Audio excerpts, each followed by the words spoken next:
pour que le monde puisse te voir à travers nous, Seigneur mon Dieu. Au nom de Jésus, nous te prions.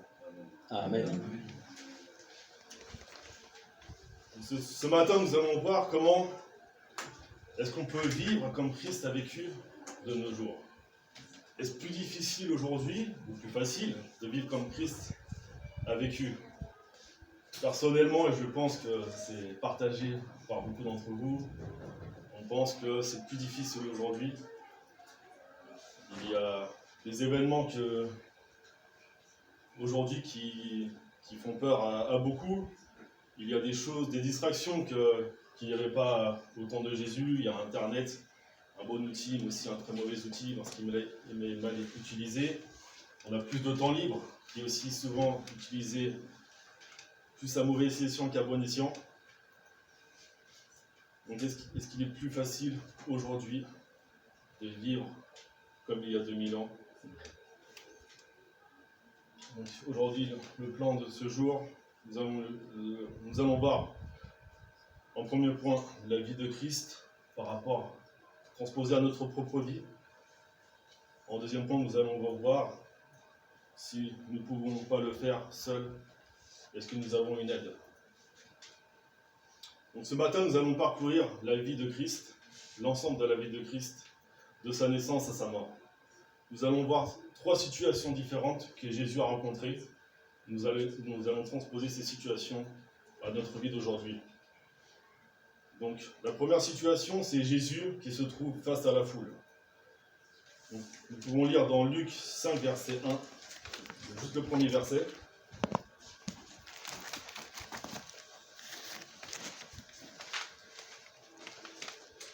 Un jour, Jésus se trouvait au bord du lac de Génézareth et la foule se pressait autour de lui pour entendre la parole de Dieu. Donc à plusieurs reprises dans la Bible, nous voyons que Jésus est suivi par de grandes foules. Et dans ce verset, nous voyons que la foule pressait Dieu. Dans la foule, il y avait beaucoup de monde, mais tout le monde n'était pas là pour la même situation, pour la même recherche. Donc il y avait ceux qui étaient là, qui suivaient Jésus parce qu'il était le Messie et qui voulaient entendre son enseignement. Il y avait ceux qui étaient là juste par curiosité, qui voulaient voir le Jésus dont tout le monde parle. Il y avait ceux qui étaient là pour voir Jésus, qui attendaient d'être guéris, ou d'autres qui étaient là pour être délivrés d'esprits mauvais. Mais il y avait pire encore, il y avait les pharisiens. Il y avait les pharisiens qui étaient là pour faire tomber Jésus. Toutes ces choses nous indiquent que tous les regards étaient concentrés sur Jésus. Jésus n'avait pas le droit à l'erreur. Il n'avait pas de temps de repos. Il était constamment regardé. Dans nos vies d'aujourd'hui, nous pouvons transposer ces choses à nos propres situations. Étant chrétiens, les regards du monde sont plus critiques envers nous. Dans nos relations professionnelles, nos relations familiales, à l'école, lorsque nous péchons, cela aura forcément un impact plus important aux yeux des autres. De nos jours, nous pouvons aussi facilement être exposés aux foules. Il y a Internet, les réseaux sociaux. Attention à ce que nous y faisons. L'image que nous donnons de nous y restera pour toujours. Et le monde nous jugera par nos actes et nos paroles. Nous allons voir le deuxième point. Jésus, seul Jésus face à lui-même. Nous allons lire dans Luc 6, versets 12 à 9. À cette époque-là, Jésus se retira sur la montagne pour prier. Il passa toute la nuit à prier Dieu. Quand le jour fut levé, il appela ses disciples et il en choisit 12, parmi lesquels il donna le nom d'apôtres. Nous voyons que pour choisir les 12 apôtres, Jésus a dû passer une nuit entière à prier Dieu. Pourquoi? Pour choisir les 11 premiers disciples, cela a dû être facile. Mais pour choisir Judas, ça a dû être beaucoup plus difficile. Peut-être a-t-il passé son temps à prier Dieu pour pouvoir choisir un autre disciple. Peut-être a-t-il passé son temps à prier Dieu pour lui donner la force d'accomplir tout ce qui allait se passer. Parce qu'il savait, Jésus savait qu'en choisissant Judas, parmi les 12, il savait tout ce qui allait lui arriver. Jésus s'est trouvé seul face à son avenir et il a dû faire confiance à Dieu. Pour nous aujourd'hui, lorsque nous faisons face à des situations difficiles, des problèmes au travail, des problèmes de santé, des problèmes dans la famille, nous nous renfermons naturellement sur nous-mêmes face à tous nos problèmes. Mais ayons le réflexe, comme Jésus l'a fait, de remettre toutes choses à Dieu. Nous allons voir la troisième situation que Jésus a rencontrée. Jésus face à Satan. Nous allons lire dans Matthieu 12, les versets 1 et 2. À cette époque-là, Jésus traversa des champs de blé un jour de sabbat. Ses disciples avaient faim, se mirent à arracher des épis et à manger. À cette vue, les pharisiens lui dirent « Regarde, tes disciples font ce qu'il n'est pas permis de faire pendant le sabbat. » Donc on voit que Jésus marche avec ses 12 disciples. Il n'y a pas la foule autour de lui. Il a un temps particulier avec ses disciples. Je pense que Jésus pouvait profiter de ce temps-là pour enseigner ses disciples plus profondément. On voit cette situation, Jésus qui traverse un champ de blé, et on voit les disciples qui ont faim et qui prennent les épis et qui commencent à manger les graines. Aujourd'hui, c'est interdit de faire ça. Un champ appartient à quelqu'un, prendre un épi de blé, c'est volé. Mais à l'époque, c'était autorisé. Lorsqu'on traversait un champ de blé et qu'on avait faim, c'était autorisé de prendre du blé et d'en manger les grains. Mais ce que reprochent les pharisiens à Jésus, c'est qu'il faisait ça, qu'il mangeait un jour de sabbat. Et ça, c'était interdit selon les Écritures.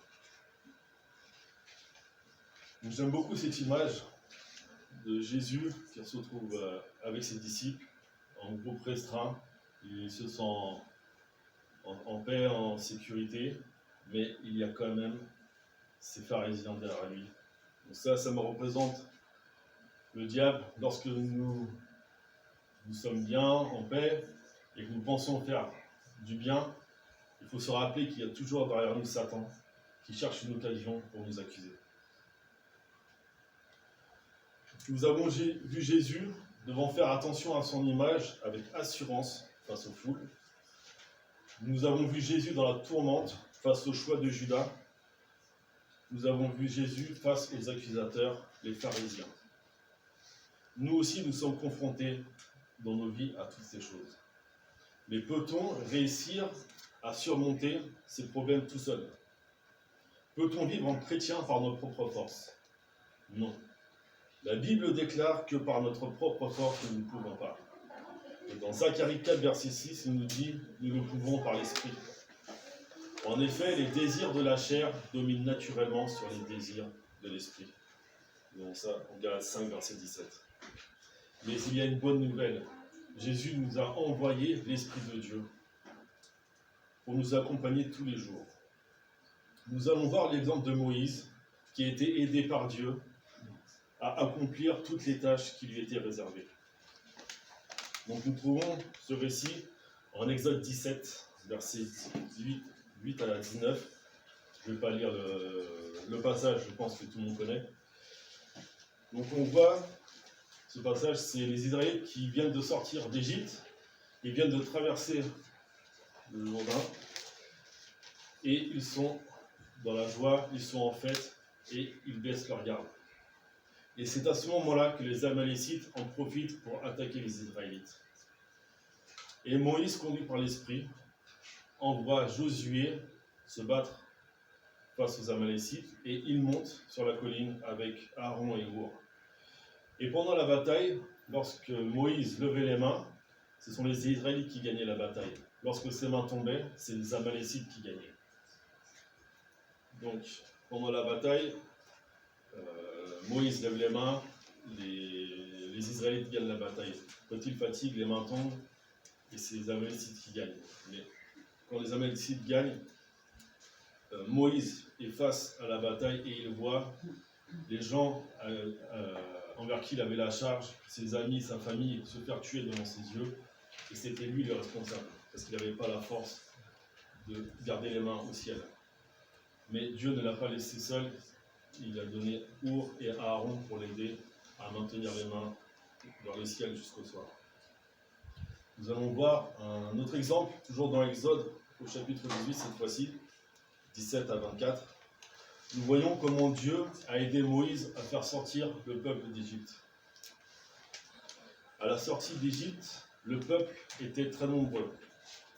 Est-ce que quelqu'un a une idée du nombre de personnes qui formaient le peuple?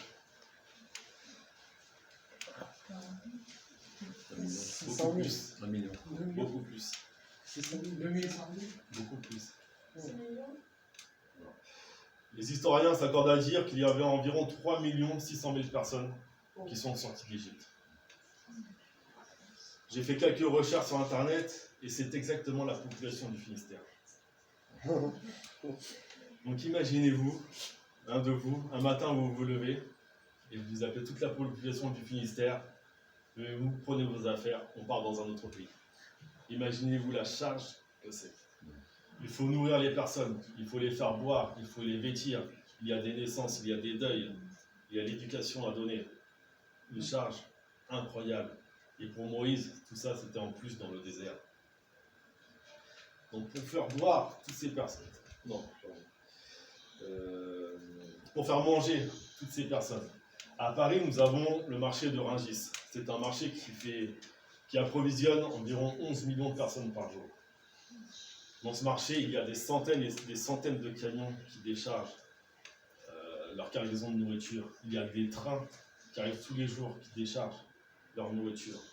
Moïse devait faire cela, mais dans le désert. Pour boire, en comptant 1 litre d'eau par personne par jour.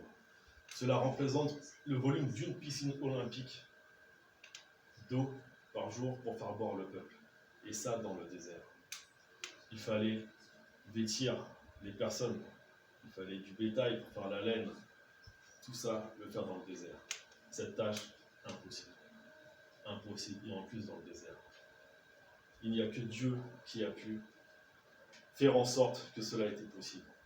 Je comprends pourquoi Moïse a cherché par tous les moyens à ne pas faire cette tâche. Mais il a quand même fini par écouter Dieu et Dieu l'a aidé. Pour nourrir le peuple, Dieu a donné la manne. Pour faire boire le peuple, Dieu a fait jaillir l'eau du rocher de Massa. Pendant 40 ans, les habits des Israélites ne se sont pas souillés. Pendant 40 ans de marche, leurs chaussures, leurs souliers ne se sont pas usés. Moïse a suivi les ordonnances de Dieu et Dieu a fait en sorte qu'il puisse le faire. Cela veut-il dire qu'en étant chrétien, en marchant avec Dieu, nous aurons une vie sans problème? Non, personne n'a pu connaître une telle vie. Christ lui-même n'a pas été épargné par la souffrance durant sa vie sur terre. Oui, c'est le désir de chacun de vivre une vie sans problème. Mais cela est impossible à cause du péché. C'est pour cela qu'il faut s'attacher aux choses en haut et pas aux choses du monde. Comment le péché est apparu sur la terre, dans le monde? Dans le jardin d'Éden, lorsque Dieu n'était pas en présence d'Adam et Ève, Satan en a profité pour tromper Ève. Ce n'est que lorsque l'Éternel s'est promené le soir dans le jardin qu'il a découvert la faute. Cela nous montre que lorsque nous ne sommes pas pleinement, entièrement en présence de Dieu, nous laissons une porte à Satan pour agir dans nous. Nous allons voir comment être en présence de Dieu, comment être rempli de l'Esprit. Pourquoi Jésus a été le seul sur la terre, depuis la chute jusqu'à aujourd'hui, à vivre en résistant à toutes les tentations du malin? Ce n'est pas parce qu'il était pleinement Dieu, mais c'est parce qu'il était continuellement en présence de Dieu. Ce n'est pas parce qu'il est Dieu que ça a été facile pour lui. Il a résisté au malin parce qu'il était entièrement rempli de l'Esprit et non pleinement Dieu. Nous pouvons lire dans Luc 4, versets 1 et 2. Jésus, rempli du Saint-Esprit, revint du Jourdain. Il fut conduit par l'Esprit dans le désert, où il fut tenté par le diable pendant 40 jours. Lui, Jésus, a été tenté pendant 40 jours par le diable lui-même. Et dans le désert, il n'avait aucune échappatoire. Et pourtant, il a résisté au malin. Donc, nous allons voir comment être rempli de l'Esprit. Il y a une différence entre recevoir l'Esprit et être rempli de l'Esprit. On reçoit l'Esprit, c'est un don gratuit de Dieu. Pour être rempli de l'Esprit, c'est un choix personnel. On peut avoir reçu l'Esprit, mais ne pas être rempli de l'Esprit. Comment donc être rempli de l'Esprit de Dieu? Vous allez lire dans 1 Corinthiens 3, verset 3, chapitre 3, verset 16. Ne savez-vous pas que vous êtes le temple de Dieu et que l'Esprit de Dieu habite en vous? Nous savons que l'Esprit de Dieu habite en nous. Pourtant, il peut être difficile de vivre comme Dieu nous le demande. Le Saint-Esprit change notre manière de vivre. Il travaille à l'intérieur de chaque chrétien. Il nous convainc du péché, il nous enseigne, il nous console. Il change notre façon d'agir et de penser. Être rempli du Saint-Esprit signifie être rempli de Christ. Cela veut dire que nous soumettons le contrôle de toutes choses de nos vies. C'est une décision personnelle. Nous devons lui remettre tous les domaines de notre vie. En faisant cela, nous recevons une puissance pour vivre conformément à la manière dont Dieu veut que nous vivions. Le Saint-Esprit, c'est comme sur un bateau, le vent qui souffle sur une voile et qui dirige le bateau là où il veut. Chaque jour, tenons-nous dans l'intimité de Dieu, dans la présence de Dieu, par la prière, par la méditation de sa parole, par la louange, etc. Veillons à ce qu'il n'y ait aucun obstacle dans nos vies. Pas d'activité inutile, pas de passion débordante, pas de distraction inutile. Consacrons entièrement notre vie à Dieu. Apprenons à discerner ce qui vient de Dieu et ce qui vient de la chair. Obéissons à sa voix pour marcher dans sa puissance et acquérir la victoire sur notre chair, pour accomplir sa volonté et voir sa gloire se manifester en nous. Nous avons vu l'exemple tout à l'heure de Lydia, qui, conduit par l'Esprit, a pu manifester la gloire de Dieu.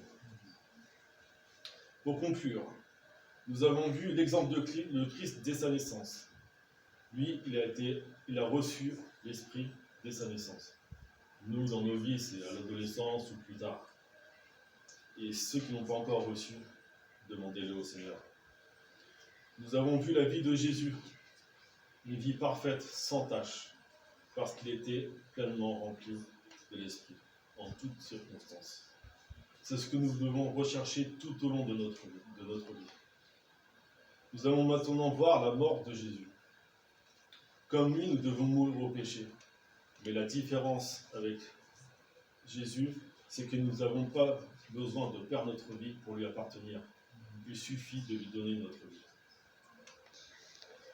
Le baptême est le symbole de la mort de notre ancienne vie à notre nouvelle vie. Mais quel exemple Jésus nous a montré à travers sa mort? Jésus nous a montré l'obéissance. Il a obéi lorsqu'il a choisi Judas. Jésus nous a montré par sa mort l'humilité. Comme on a vu tout à l'heure, il s'est dépouillé de sa gloire pour vivre sur terre. Jésus nous a montré l'amour des autres. Il a donné sa vie pour tous.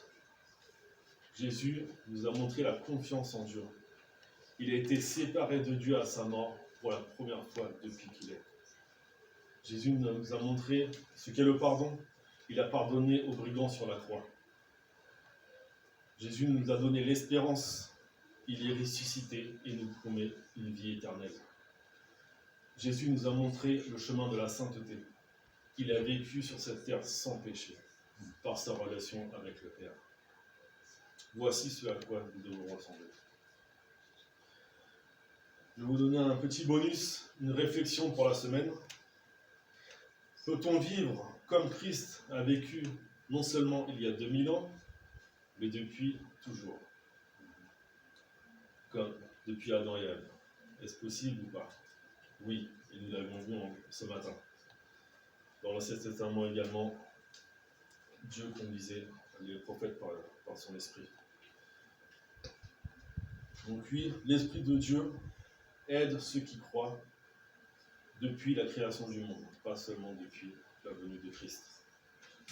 Nous allons voir un exemple. Lorsqu'Élie et Élisée faisaient route vers le Jourdain, Élie dit à Élisée: « Avant que je ne sois enlevé du milieu de vous, demande-moi ce que tu veux et il te sera accordé. » Prendre cette réflexion, qu'est-ce que nous aurions demandé? L'argent, la gloire, je ne sais quoi. La réponse se trouve en 2 Rois, verset 9. Élisée a demandé à Élie: « J'aimerais recevoir une double part de l'esprit qui réside en toi. » Oui, c'est le même esprit, hier et aujourd'hui. Amen. Amen.